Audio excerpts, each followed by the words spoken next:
I'm joined on our panel by Republican strategist and former Deputy Chief of Staff to Housing Secretary Ben Carson, Deanna Bass-Williams, and by David Carlucci, Democratic strategist and former New York State Senator. What do you say to that? People are voting for their own jobs rather than... I respectfully disagree. I think that most people in the Republican Party recognize that President Trump is delivering on his promise. And so the members of the House and the members of the Senate who are following President Trump are following him because the Republican voters have chosen him. And so this idea that people are afraid of tweets, of course, we have a president who loves to tweet or loves truth. He is very powerful, though, when these threats about I'll primary you and you won't get on the ticket.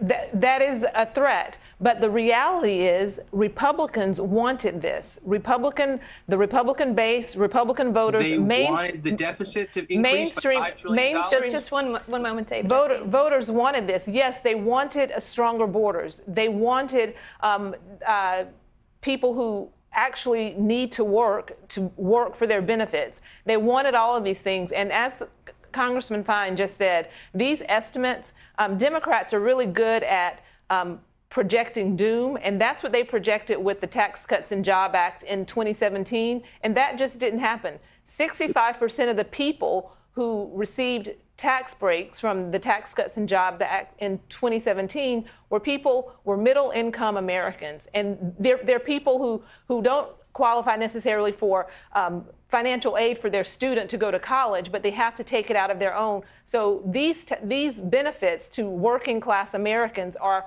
important. And I think that the reality is that American voters want people to work for their benefits. And that's what largely the thing that the Democrats are complaining about is actually having people, able-bodied people, work.